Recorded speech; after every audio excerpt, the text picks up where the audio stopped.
is there any pressure for you for sex? Do you feel any pressure? All the time. She said, well, you're a sexy man, and you with a nice fitted shirt and some good cologne, it ain't fair. And so, wait till I get 70 and get my life right, before I die. Then go on. Welcome to the Laugh, Learn, Love podcast with Mr. and Mrs. Mister.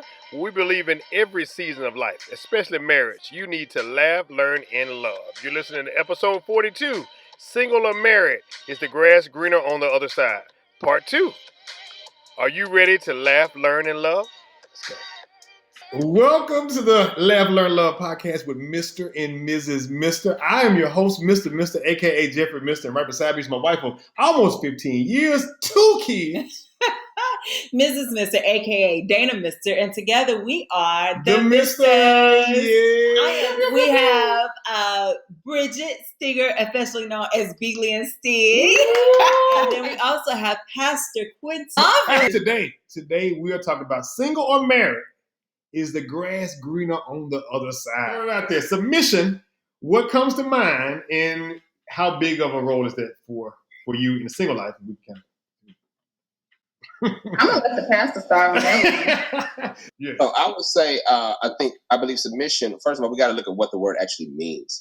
I think a lot of times people think submission just means obey, and it does not. The submission is a compound word. The root sub means to get up under.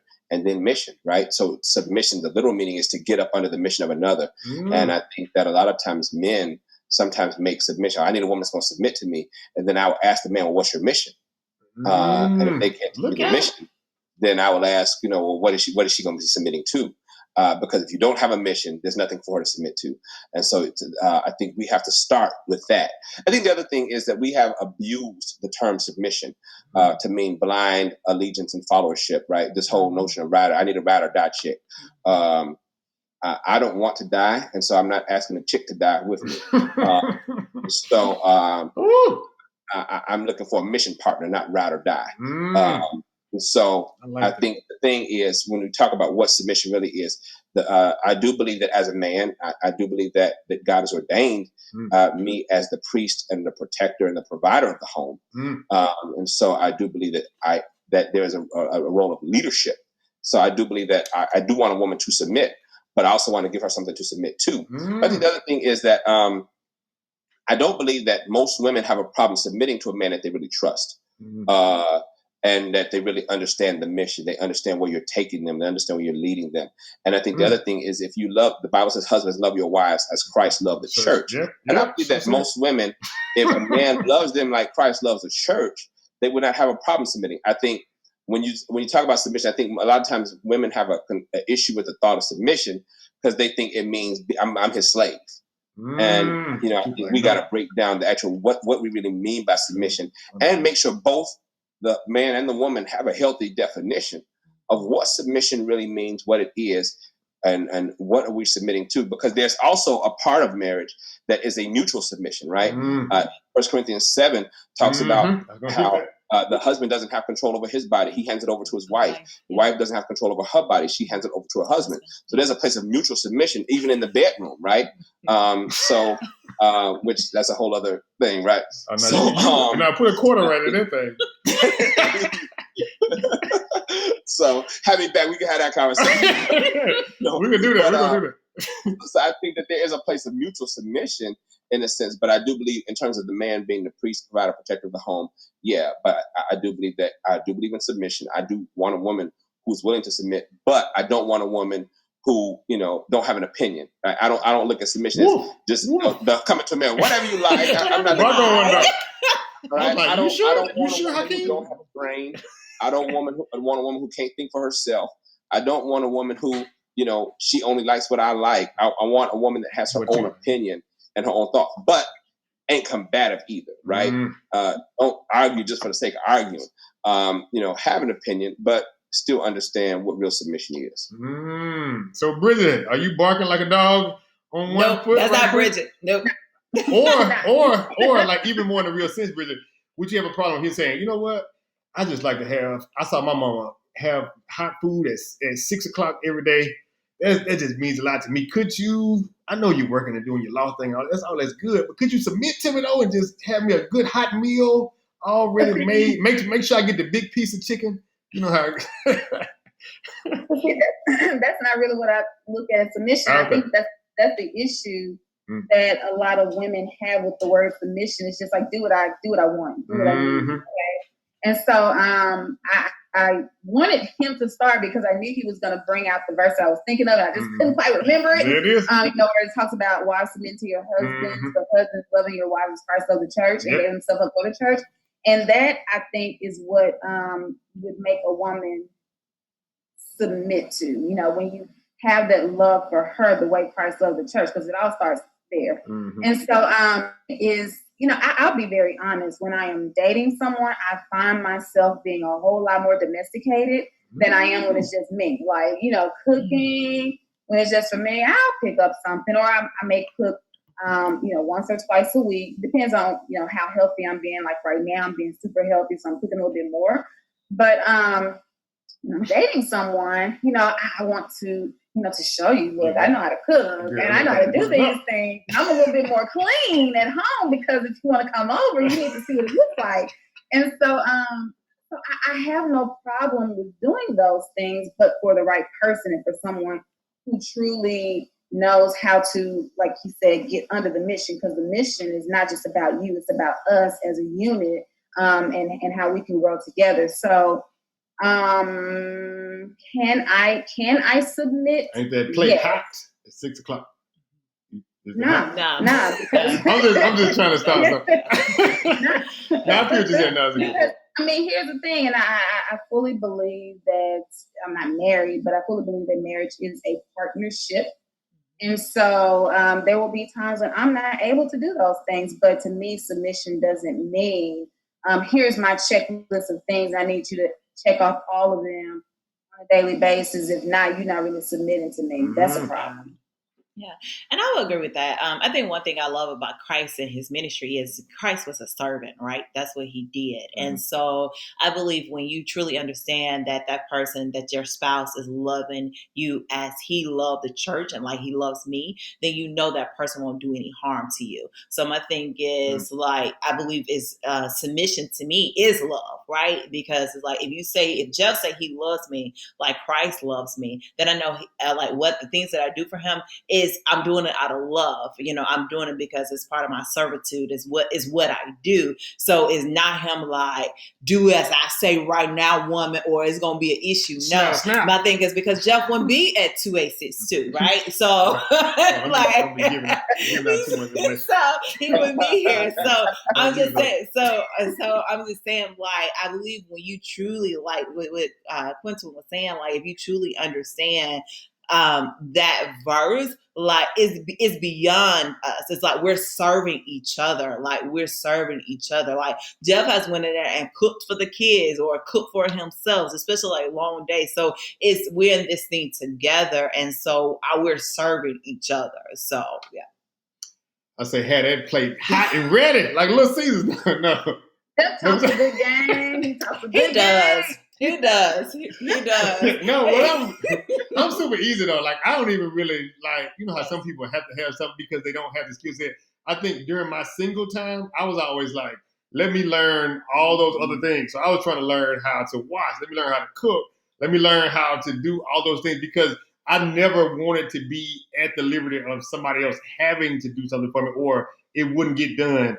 I think a lot of guys are in that place of like, you know what, man, if she don't cook, well, they'll die. Like they would fail unless they were able to, pick up some food or order some food. So I think mine was like, I'm more interested in a partnership of I have a mission that I want to get done. Like this platform, like all those things are part of the mission. So I think having somebody to help alongside to get that part to me is a bigger piece than having a hot plate at 6 o'clock. Like if it's not cooked, like I won't even like it's not a big deal to me. Mine is trying to keep it as simple as possible of having a goal, how can we keep working toward that goal? And then just being able to say, anytime that I'm becoming complacent in something, like speak to me about it. And then the same thing vice versa, because there's a bigger mission than just that 6 p.m. play. Now, I do enjoy it.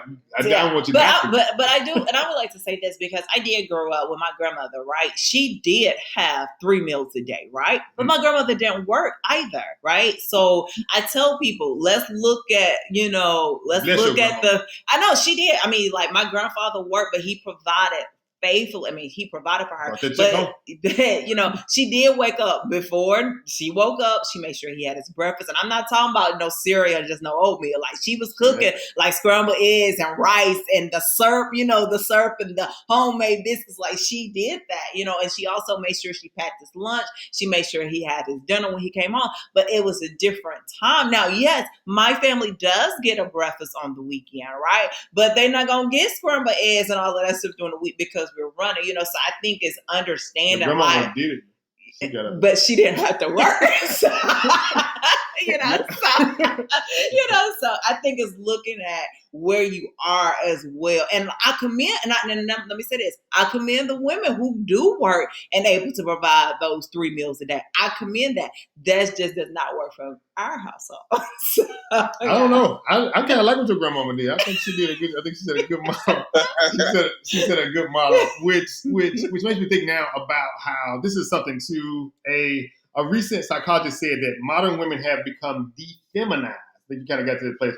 And now they have embraced masculine behavior, chasing money. Your thoughts on that? I was trying to get the psychologist's name. He said modern women, I'm gonna say this again. Modern women have become defeminized. And this is the trigger for some people. So I was like, we gotta bring this on this episode. But they become defeminized. They have embraced masculine behavior in chasing money. So like you mentioned, like with your grandmother, I don't know what their situation was, right? So, but I don't so like he's saying that women have become defeminized because they've taken the role traditionally put forth by men in terms of working, providing, and all those things. And so this is a hot topic here, but in terms of your thoughts, do you feel like women have become more defeminized because now they're dealing with the work stress and those things? Does that impact in relationships? Does that lead to more divorce, more issues? I can see both sides in the situation. I can see the argument of both sides. I would love to hear your side of your grandma was able to, she was not to put cooking on women or something like that, right? But traditional roles. But the house, keeping up the house. Yes, yeah. And then, more of the nurturing side for women and then more of the providing side for men. Now, if women are working now, then that money goes to providing or the store, whatever it is the situation, right? But that's time away from having to do things that were traditionally done. Do you agree with this psychologist that women have become more defeminized and they have embraced now masculine behavior? Things that men used to do before now is typically, by gender now in terms of that. Agree, disagree, your thoughts. So I guess that's a hard one. That's a hard one because, saying defeminized kind of does put it in a certain perspective that it is the woman's role to do, the cleaning and the cooking and the child rearing and all those things. And I guess if we're looking at things from a biblical perspective, the man was the one who was supposed to go out and do the laboring. That was Adam's, punishment, so to speak, for eating the apple. And so if chasing the dollar is, if that's a masculine trait, then I guess from that perspective, but I guess the other thing is, I guess we have to look at why women have become more in the workforce. I think because men just weren't good providers the way that they once were. And it put us in the perspective, it put us in the space where we had to go out and make a living for ourselves and or children. And I think in that process, we realized how great we are, how smart we are, and that we had been, in a way, kind of held back for a good number of years. And we realized our worth and that we are just as capable of doing things as a man. So I don't know if it's necessarily chasing the dollar, or it is that we're chasing our worth and we're just putting more time and effort into just becoming greater versions of ourselves. And so I don't see a problem with it, but I do at the same time understand that There are some things that women are going to just be a little bit better at, and that is probably the nurturing side of it. So, some things when it comes to children, women are just going to be better at it. So we'll probably be better cooks too. Precious mama. I want to say precious mama. I want to throw out her. Oh, no. Precious mama. No. But anyway, I don't see a problem with that, but there probably is some truth to the statement. Okay. Q. So, not to put you on the spot, but to put you on the spot. That thing about better cooks. I mean, I make a sweet potato pie that I have elderly black women requesting my sweet potato. Hey, look, you see, he had to throw in that elderly. He had to throw that elderly. That's the criteria. You can't be a young microwaving girl trying to get it. So yeah, for the record, set it straight. Let the record reflect. So I would say, I think that. Yeah, I agree with a lot of what Bridgett said. I think that we have to look at context and generations, right? So I think one of the things is for two-parent families and households, it is harder for a two-parent household to sustain a middle-class lifestyle on one income. There you go. So when you look at the cost of living 60 years ago versus now, it was much easier to have a comfortable middle-class life on one income. For most families these days, unless you are, in certain fields, for most families, it's hard to maintain that kind of lifestyle with children. You talk about children, a mortgage, if you have 2 cars and that kind of thing, it's hard to maintain that kind of lifestyle with one income. So I think by default, more women have had to be in the workplace that even are married, right? So being able to just stay home, be the homemaker, that's less of a reality for a lot of people, especially for black folk, right? You look at the dynamic of income disparity, right?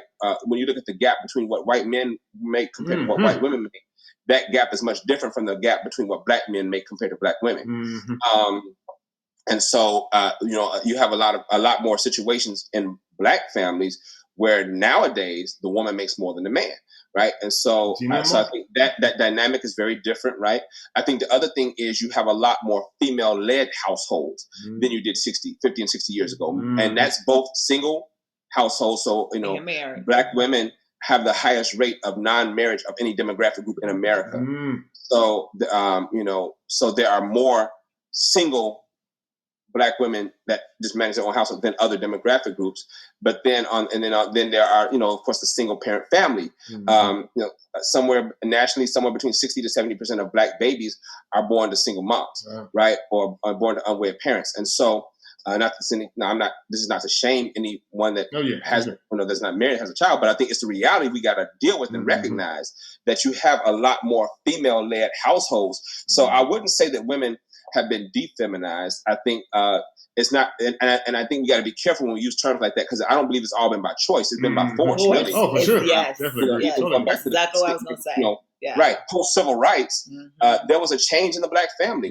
Going even back to, in 1964, Senator Donald Patrick Moynihan wrote, he authorized the Moynihan Report that talked about how that the biggest challenge facing the urban center was going to be the decline of the black family. That was back in the 60s when this report was written.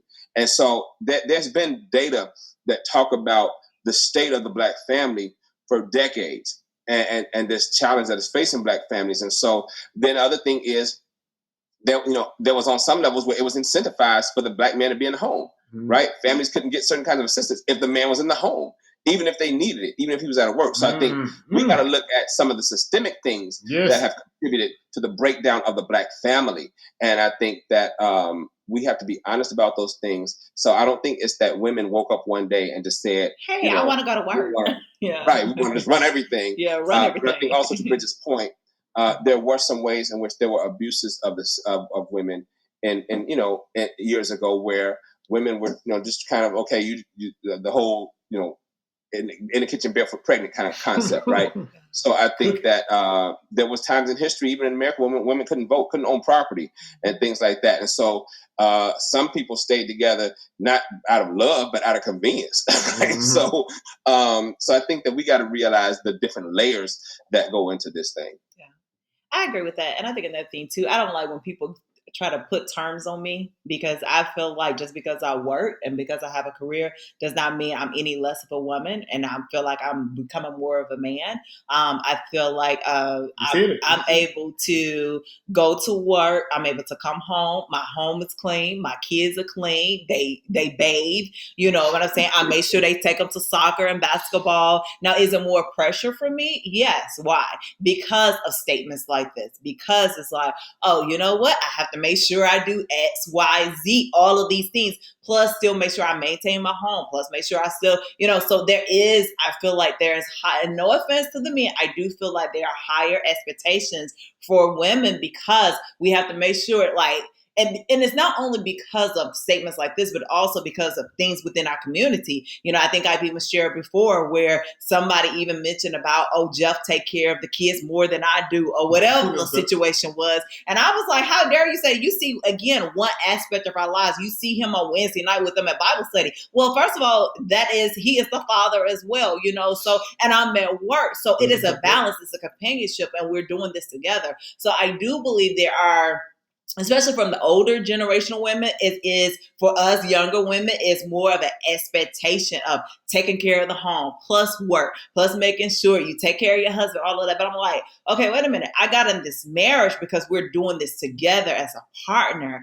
I shouldn't feel that higher expectation. And I do put it on myself because of statements like this. But, and that's something that I have to work on. But, so I don't like it when people make statements like that, because I am a career woman, but I make sure my kids, and I feel like I shouldn't have to explain anything to people. You know what I'm saying? I shouldn't have to. But for me, I find myself like, I do take care of my kids. I make sure they go on vacation. I make sure their clothes are clean. I make sure I do all of this, and it's a lot of pressure. It is. So no, I debacle this statement that he stated, defeminizing. No, it doesn't make me any less of a woman, or I'm trying to become a man and take over and chase money or anything like that. I think it goes back to Quinn's point. And now there are certain things, and Jeff and I have had this conversation. If we did a one income, right? Like if we just say, hey, Jeff is the only person that's going to work, but we knew there were going to be some things that changed. Like, no, we wouldn't be able to go on no vacation. You know what I'm saying? Or we're going to, Liberty Land. We don't have Liberty Land anymore. We'd be going to Liberty Land if there still existed. I love Liberty Land, by the way. But I'm just saying there would be certain things that we wouldn't be able to do and afford if we decide to go that route, right? So my thing is, so you have to like weigh your balances, like, do you want to live this certain lifestyle, or do you want to live this certain? And there's nothing wrong with neither one, but it's kind of like, what do you have to weigh your pros and your cons. I'm gonna jump in here. Yes. Thanks. I think there is some truth to it. I think just in terms of just the nature of what it is. I wouldn't say all of it. I would agree to what you guys are saying. I just think in terms of like typically, right? So you have typical, the different males are typical, females and whatnot too. I think in terms of being able to compartmentalize different things. I think this is something that, it's like, I think that like stress levels and whatnot too have become, for men, right? Men have typically died earlier. Like most of us had our grandmother living way after our grandfather, but from just what comes with that. I think that the truth part comes in terms of like women now have to deal with the effects of work and the stress and also too, whether that's self-imposed, whether that's from a mom or grandmother or just from society, whatever, of trying to also keep up in the household. So I think that part is true. I think the part that comes up is that where do we get the traditional pieces of those things of who does what, I think is specific to certain relationships. So I think like the part about now women having to, deal with the stress from work while they come home. If you have young kids too as well, men typically before had to deal with that, but women traditionally took on the primary role of it. I think if both people are working now, it's both people getting into it. So typically those things that men would just experience, now women are also experiencing those things too. So I think it's the fact of now, how do we pivot from that of balance of saying, hey, now you need some time, or you need, so it's trying to work through things now that typically traditional, women like your grandmother didn't have to deal with because, you know, she was there. She still had stress from, you know, maintaining the home, all those things. Definitely, yeah. And so now there's another level of, you still have the stress from home, but also stress from work that comes into. So I think that part is true. And if we're not like doing self-care for women too, in that sense, even though they may not have got, you know what I'm saying? Like now there's more of a, like those things have to be in play as well. And conversations have to happen to kind of get there. I just think that when you rationalize of those things, I think it's a trigger for people too. It's like, you know, modern women have to defeminize, meaning, well, what do you mean is feminized? I think that's a question I'm asking of what typically, and all of us kind of took it as, well, women feminized would mean these X characteristics. I think now men and women are doing those things. We're doing both roles. And so, yes, we're getting this place. So last topic here is in terms of sex. How big of a pressure is it for you? I know you got to go home on a big one. And of course, y'all knew he was going to bring up the yams. Listen, it wouldn't be Jeff if he didn't. So. I keep it. People love me or hate me. That's what I'm saying. Get in line. Take a number.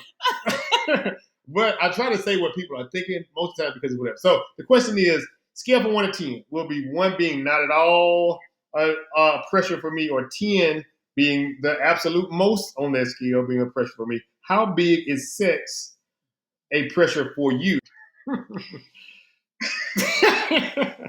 Then the question you're asking, like, how much? Yeah, so in terms of like, it can be dating, it could be just your own self-imposed things, it could be just from society, it could be a combination of all those things, right? So I'll give you a real quick example, right? So there is a part of mine, he's like, hey, like he's working on a relationship with God. He's like, man, as soon as I started working on my relationship with God, he's like, man, women are coming out the woodworks. And it's not like gremlins or tree monsters. He's like, these are fine, beautiful women. Like, it could be women from the church. It could be women from different places. He like, like, y'all should have came when I wasn't trying to get the press off. And now he's trying to do that now. Now he's trying to do right. Yeah, now he's trying to do right. What a devil. The devil is busy. And so just honestly, in terms of how much pressure do you feel, it can be from yourself. It can be from other people that you may be dating or talking to, or just from mom too, of like, hey, I want some grandkids. So, you know, whatever in the sense. So I hear from all, it could come from anything. Where do you, if you feel the pressure, where does it come from? And then what number would you rate that pressure as? Okay, so yeah, there's pressure for sure. From who? I guess the number, probably a 10. Thank you. But no, and I say that because, okay, so, you know, I'm on a celibacy journey, or, you know, trying to whatever. For sure. And so, and that is difficult, right? For sure. And I guess when you look at this day and age, that's not popular. And so when you're trying to, you know, get in a relationship with someone and you're moving toward marriage, you know, a lot of people are like, well, of course you want to know that it's going to be good in that department. And you think I'm going to sign a long-term deal. Because if you're saying this is forever, you don't want it to be, you know, subpar. And so I think there's pressure in that area. Facial expressions, y'all. Get on YouTube. Just for this part. There's definitely pressure in that area. And then, of course, you see things on TV. Let me tell y'all, I watch Bridgerton, right? Okay, so we've heard, but we have not watched it, but I heard about it. There were some scenes I was like, oh, Jesus. We haven't seen it yet. But we've heard about it. Shonda Rhimes brought the show, I think. Yep. Shonda Rhimes. Yeah, I know how Shonda is. Shonda got it. And so, you know, there's things that we see on TV. There's pressure coming from that way. And then you have some friends who, you know, also, you better get in, you know. Yeah. And so, and then there are times where I myself am like, look, like I know Jeff was there all the time. I'll wait till I get 70 and get my life right, you know, before I die, then go on to glory. And so there are some times where you like, all right, look, I don't forget you, girl. Just go on and do it. Yeah, you know, make yourself. So there's pressure all around. And so for me, I ain't gonna say it's a 10. Okay. Because there's a little bit of I have friends who do encouragement on the other side of it too. For sure. And of course, Sher is good encouragement as well. So for that, I'll say 9. She took it out a point. One point. It's good to have those people around you too. Yeah. So what sorority do you represent too, Bridgett? I know you want to, just in case, ladies. Just in case they listen as well. So, but wait a minute, what you trying to say? I was trying to give a shot. I was actually coming. I was trying to give them to say, hey, no, I wouldn't tell the guys like, oh, the Delta, that's where you want to. They right on the tip. You can push them over right there. No, I wouldn't say that. That's what you're looking for. Oh no, he did do that one video about the Delta. I did do a couple of videos about that, which is still stands true. What a man went to her. Yeah, he was driving by on ball tires, about to kill himself for that. What was he riding for? I don't know. But Quentin, what were you about to say? How big is the yams? So how much pressure is for you? For me, it's not a big pressure. I mean, that's not to say it's not a temptation, right? There's a difference between pressure and temptation, right? So it's not a huge pressure. I mean, most of my close friends are also preachers and pastors, so it's not like all of y'all holding you accountable. Watch out! That's what I said. Watch out! So, I know you got some good ones. You got some good ones because there's some out there. It's some out there. The right kind of preachers, right? Okay. So there's some out there that's like I ain't close friends with the ones that's out there just busting down everything. You said it exactly right, sir. Listen, so I think that it's I wouldn't say it's a pressure from that standpoint. And then the other thing is in dating, women that date know kind of where I stand. Actually, some have decided they don't want to date me because of my stance. I mean, this is some years ago. Went out with one. We went out, I think maybe 2 or 3 times. Dates went really well, and then she just stopped answering and stuff. And I'm like, reached out for like, what's going on? Did I do something wrong? Mm-hmm. So she finally hit me back. She's like, dating you is not fair. I said, huh? Say more. Here. She said, well, you're a sexy man, and you with a nice fitted shirt and some good cologne, it ain't fair. And so, shots. Now she took her shot. She shot. Like, oh, that's what you meant. Okay. And so, that was that. I mean, they say caught at the wrong moment, we might do anything. I thank God I did that at that moment. I was like, okay, God, I'm focused. God, you know how much I love you. God, you listen, Jesus, you got to know. If I didn't know I had the Holy Ghost before. Listen. Sure. She shot her shot, boy. She was like, "It's just not fair for me." Yeah. Walking right. So and then I mean, even when I was younger, I mean, I remember, I think I was in my 20s. I had a girl that she stopped answering after the first date, and we had a mutual friend. I'm like, what happened? He was like, well, she was expecting you to know.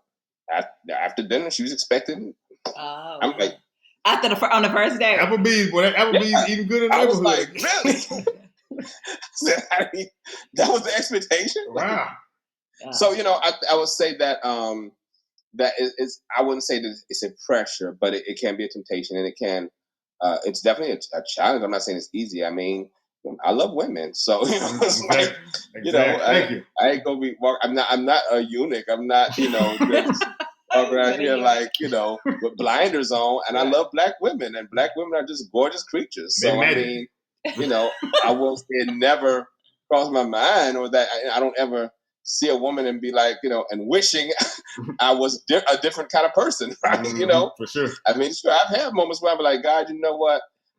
I wish I was doing different. I wish I did not have this commitment to you, right? And sometimes, I wish I could just be out here, hoeing at will, right? Exactly. So, it's different. That's not to say that, and I mean, folks stumble and fall. That's one thing, but somebody just out there decide they're gonna bust down everything. That's a whole other, they just gonna smash at will. That's a whole different thing, right?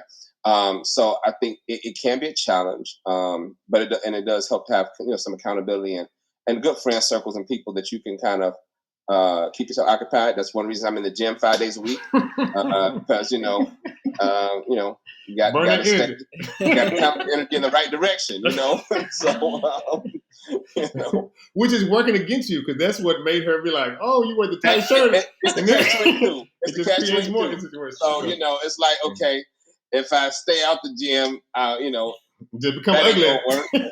So yeah. That's it. So you can't win. You can't win either way. Hey, you can't win. You know, you got to pick your poison. So. lose situation. So okay, just any point for married folks. I guess on the same thing. Is there any pressure? Is there any pressure for you for sex? Do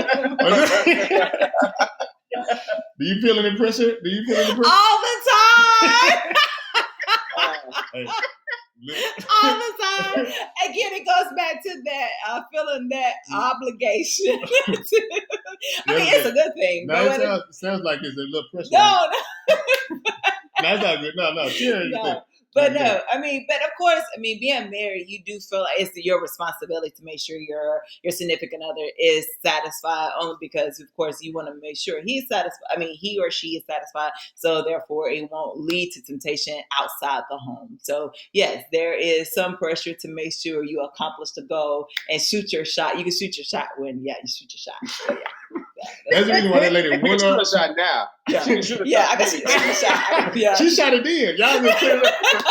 She was today years old when she found out. She's like, I shot my shot. Like, wow. I flirted. We got to clear it on that. If rewind. If you missed that part. But question real quick for men's sake. I think there is, like you mentioned there, afterwards too. And it's dips and ups and downs. I think communicating the expectation. Like we were in premarital counseling. Like you got to write down how many times are you expecting it per week, right? And so you slide it over like that. And you're like, look your number. I'm like, hold on. Or, it could be more or less. I've seen it on both sides to where. Yeah. Because it's different when you're first getting married and all of that stuff, when you don't have kids and all of that stuff. And then, so that number, of course, I think when we probably first got married, we was like, hey, 7 out of 7, like. You can get 89. You know what I'm saying? But it's different.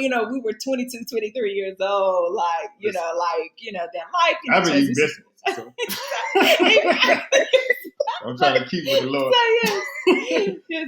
But mention that point too, because we also hear this and we kind of close. But in terms of hearing, you got to use the restroom. Go ahead. She been drinking all this. I was like, girl, what is you? I tried to send her a little side message. But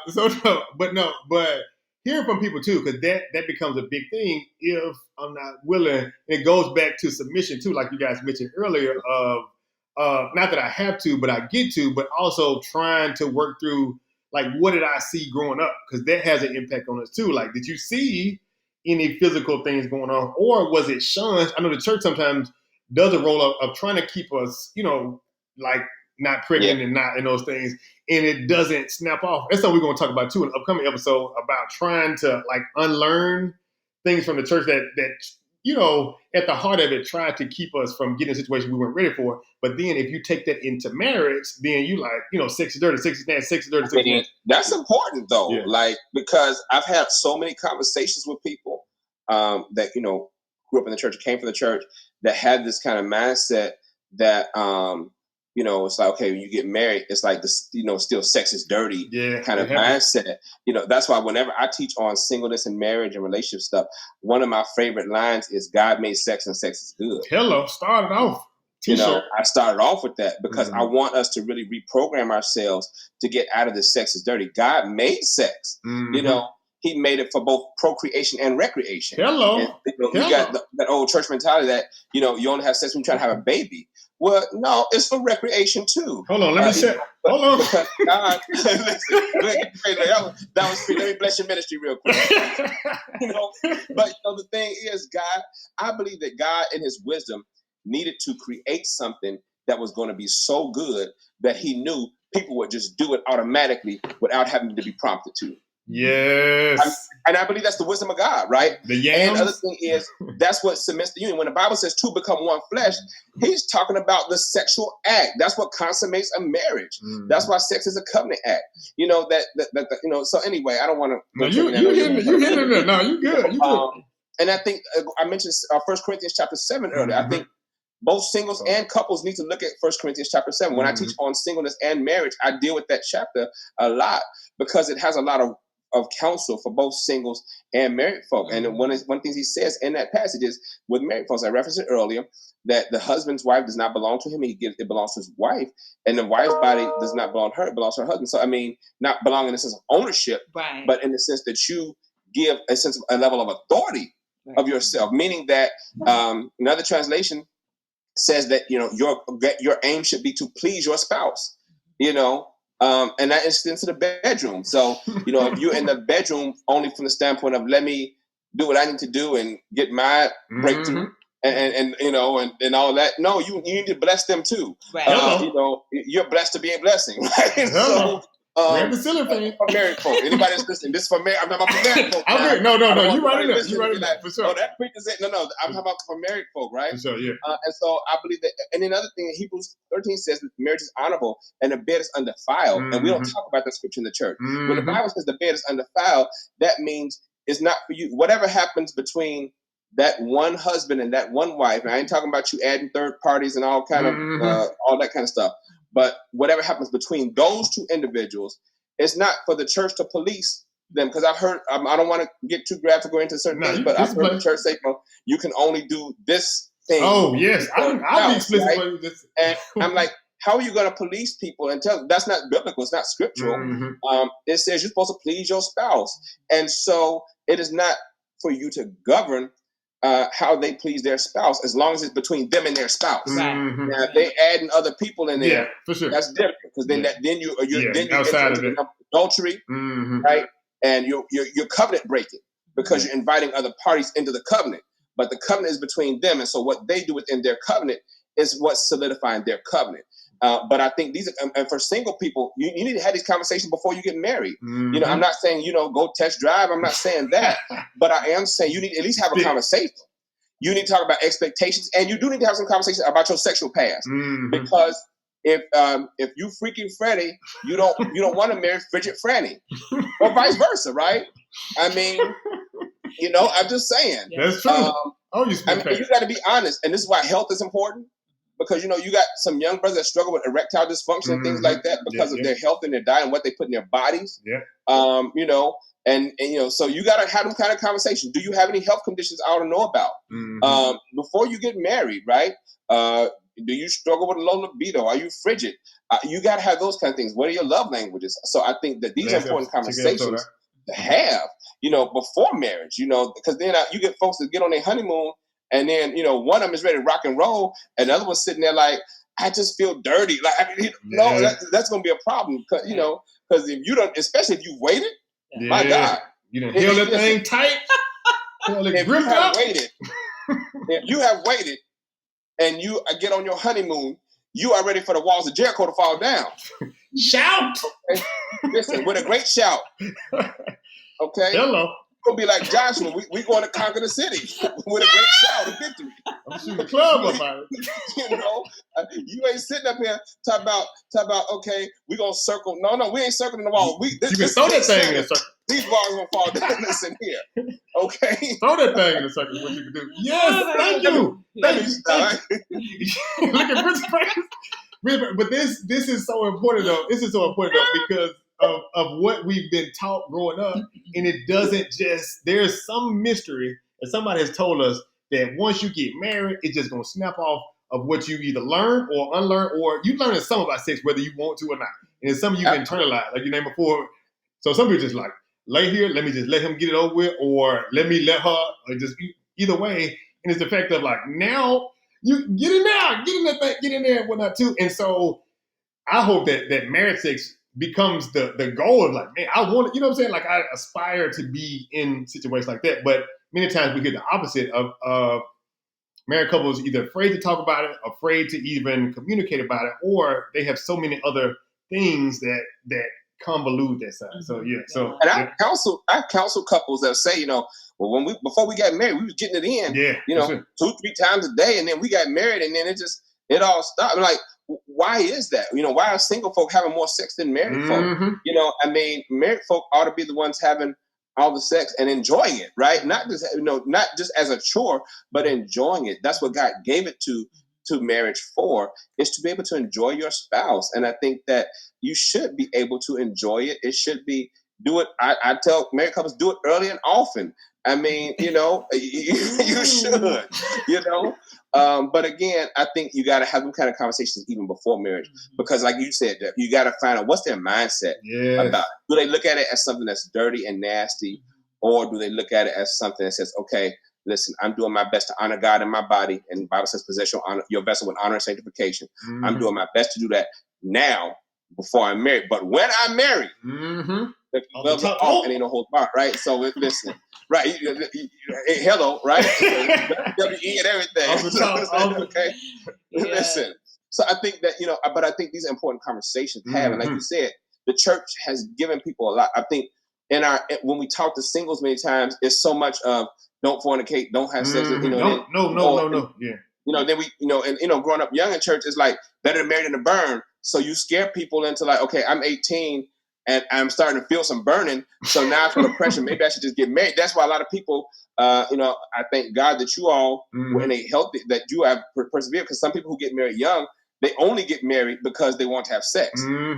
And so then you end up having a whole other set of issues. Kids, I think we got to extend this conversation about singleness and preparing. We as a church, we have to do a better job of preparing singles for marriage and giving people realistic expectations and beyond just, okay, don't fornicate. That can't be the only message to single people.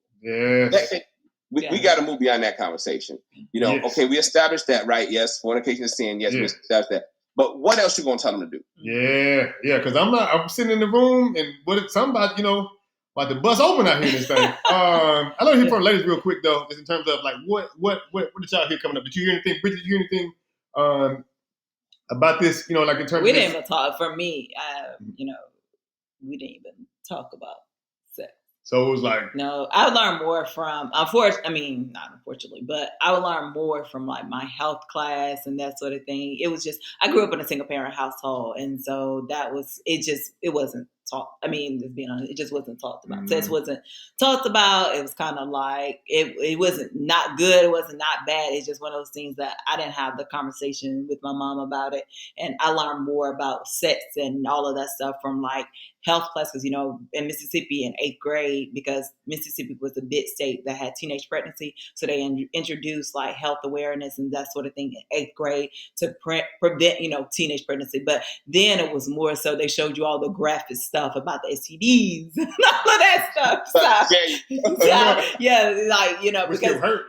Because again, it was like one of those things, because we had such a high teenage pregnancy rate, but that was because people were not talking about sex. People were not talking about it is good. Sex is good. Sex is great, but it's great when you are in a biblical marriage. It just wasn't discussed, So, and I mean, it just wasn't. So, did you talk about? No. Bridgett, did you? No, my mom. Well, I guess she said don't do it. That was it. And she is very reserved, and so there are things that she just won't talk about with us. We'll ask her questions, and I say we, my sister and I will ask her questions, and she doesn't like to answer those questions. You don't need to know that. Just don't do it. Well, Mom, were you a virgin when you got married? She doesn't want to answer those questions, and it makes you wonder. But I think that there is a lot of when you're being so reserved. I think transparency is good. And so the way I see it is, there could have been, I don't know if she was or not, she won't answer the question. She doesn't want anything that she did may or may not have done to influence what I do. It makes sense. Everything that I do to be from what God has said. So I get why she'll tell me, don't listen to what I say or what I did. But here's the other side of it. There may have been some lessons that she learned that could help me along the way. And so I think that we should be transparent in the church, specifically, like Quentin said, there is some teaching that needs to go on about sex and, how to navigate this area as a single person, because the church, they put a lot of emphasis on marriage, but there's no real roadmap. There's no plan on how to get there and all the struggles that you have to endure. And so then you see in churches when I've seen in some of the older churches, more traditional churches, if a woman gets pregnant, then she's set down from doing things. But watch out now. The man, when you can't see the pregnancy on the man, he's still allowed to do certain things. And so there's a lot of shame in those mistakes. And so I think when you're not giving the proper teaching and you're only shaming someone, that's problematic. So I wasn't taught a lot about sex from my mom, from the church. I learned, and to be honest, from school either. I learned a whole lot from friends and from TV. That part was not the place to have learned it from. And I think sometimes that's the danger, is that when you as a child or a teenager, as a young person, you're learning this stuff from friends who don't know no more than you do, right? For sure. Or from when now you have the whole social media dynamic, and we realized that wasn't as much, that wasn't around, right? So I think that's a danger now. Is that when you start learning stuff from the wrong source, I think we do. That's why I said the church has to do a better job of being able to have these kind of conversations. And I think this is where testimonies are important. Some of these older saints, I had to tell those that, listen, you ain't always been church mother sanctimonious and deacon, but listen, some of these older saints that talk about the younger folk, the church mother be like, she shouldn't wear that tight skirt. When you look at some of your old pictures from the 60s and 70s, you had on that little miniskirt with the platforms, and you just can't wear it no more, right? And so that's the reason you don't. I think a lot of times the original city girls, city girls, had all kind of stuff going on. But I think we have to, give people honest talk about. Their backgrounds, their testimonies, where they are, where they've been, and just really help people to know it's okay to ask questions. Yeah. It's okay to wrestle through stuff, and then it's okay to have struggles. I think we are afraid of, so afraid of people struggling. And like Bridgett said, girl gets pregnant and they shame her and sit her down. So the girl gets sat down from the choir, but the musician who got her pregnant, he's still on the organ. Still on that thing.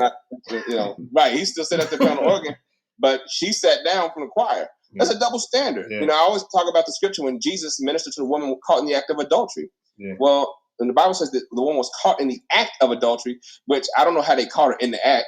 That means there's some peeping toms or something. But it's like, but where was you can't commit adultery by yourself. Hello. But where was the man she was committing adultery with? Yeah, he was like, you might have been in a crowd, right? He might have been one of the ones with a rock. He was like, bust on the head. You're going to tell my wife. Right? Get her.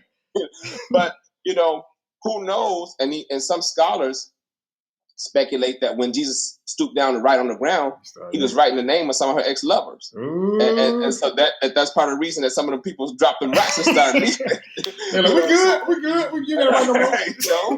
So I think that we do have to deal with them double standards. Yeah. Yes.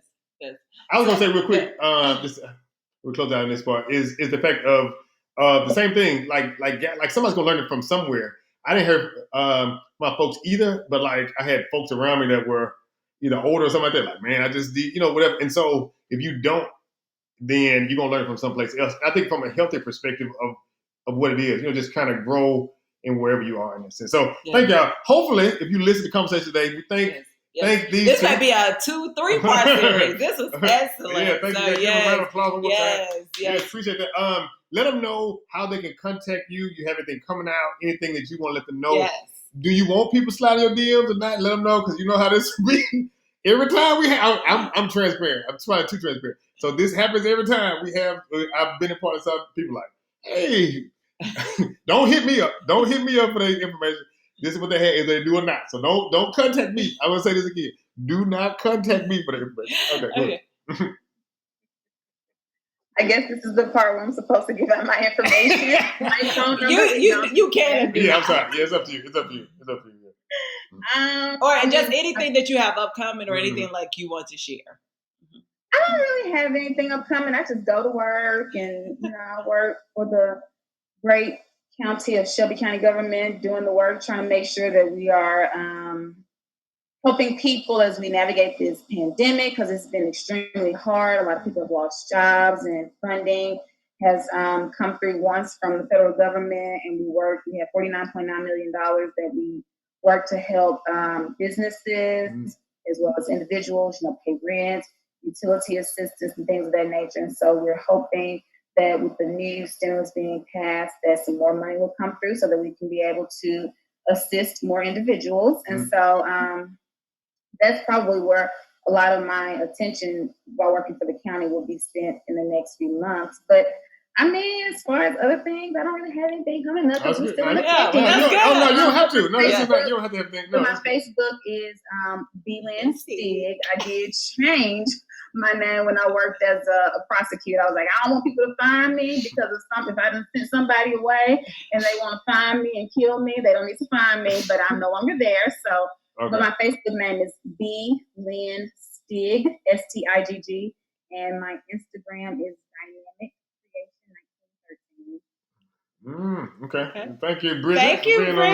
Thank you for having me. This was fun. Yes, it was. Thank y'all for being honest and real too. Yes. And see, let me tell you, this is how Jeff has asked me before to be on the podcast. Several and I was like, no. He caught me the day after I had my second dose of the vaccine. I'm laying on the couch, half sick, and that's when I said yes. He caught me when I was half sick. Well, you did excellent. Thank you, Big Lynn. Q, Q, you want to share anything? Sure. So, Quentin Mumphery, my church is New Hope Covenant Church, Chicago. My Facebook page might be full, but you can follow. Okay. All right. Listen, the shots is about to be. You get. Well, they can follow you now. They can't follow you. That's true. Right. So it's my Facebook page is my name, Quentin Mumphery. My last name is Mumphery, not Rey. So make sure you spell it correctly. You can follow my church on Facebook at New Hope Covenant Church, Chicago. You can also follow me on Instagram at The Only Q Mumphery. The Only Q Mumphery, again, Ery on Instagram. My church is New Hope Chicago on Instagram. So feel free to follow me on either of those platforms. I do have a book coming out. It should be out around Resurrection Sunday. And so somewhere in that week, called 30 Days to Radical Change. So it's a 30-day devotional with daily readings on change and transformation. So awesome. And I also have another book coming out hopefully early summer on the subject of soul ties. Yes, that's what I started earlier too. Great, listen. Awesome. Listen, that's that. Thank you too again. Round of applause for them. Yeah. Thank you guys. Yeah. Awesome. Y'all represent the men and women very well because a lot of things that they access, you guys naturally have experienced it or talked about it too. So watch out, watch the DMs. Also, don't come to his church, ladies, in a short skirt trying to sit in the front. Now, let me see if I can get this. Virtual right now. People be trying to get on Zoom. So every episode we like to laugh, learn, and love. Last portion of this love is to see about yourself, whether you're single or married. Ask yourself this question: what about me is the hardest to be with? It's easy to talk about somebody else. So whether you're single or married, it's either whether you're married, you're like, oh, this joker here, or me, or whoever is not the right person, or you're single, you want to get out of this place. Work where you are. So if anything else, wherever you want to be, you can look for something else.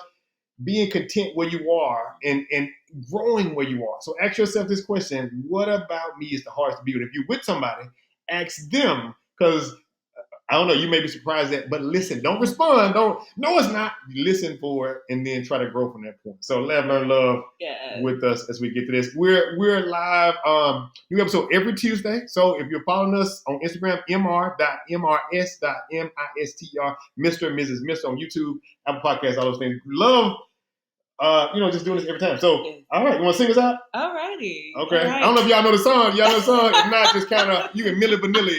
All right? So then you got 1, 2, 3. Come on. Laugh, learn, love. Hey. Laugh, learn, love. Hey. Laugh, learn, love. With Mr. and Mrs. Mister. Laugh, learn, love. Hey. Laugh, learn, love. Hey. Laugh, learn, love. With Mr. and Mrs. Mister. And that's our show. So thank y'all. Mr. Mumphery, if you argue with your person today, you're like, oh my goodness, are you single? Are you with some folks? You got to do this with each other, but just saying this every time. These 3 things, especially if you're married or you're in a relationship or dating or whatever, to each other and saying these 3 things. I like you, I love you, and I want you. And get a little, hey. All right, one episode she was like, give me a little cheese on the job. Well, never mind. Yeah. I paid for this ring. Show her the ring. I still got 92 more payments left on it. There you go. I'm just joking. I'm just thank y'all. Appreciate y'all again. Thank y'all for Laugh, Learn, Love with us. Q, you said something? I'm sorry. That's absolutely my pleasure. Oh, yeah. Thank y'all, man. God bless you. All right, we love you. God loves you. Ain't nothing you can do about it, all right? Subscribe. New episodes every Tuesday of the Laugh, Learn, Love podcast with Mr. and Mrs. Mister.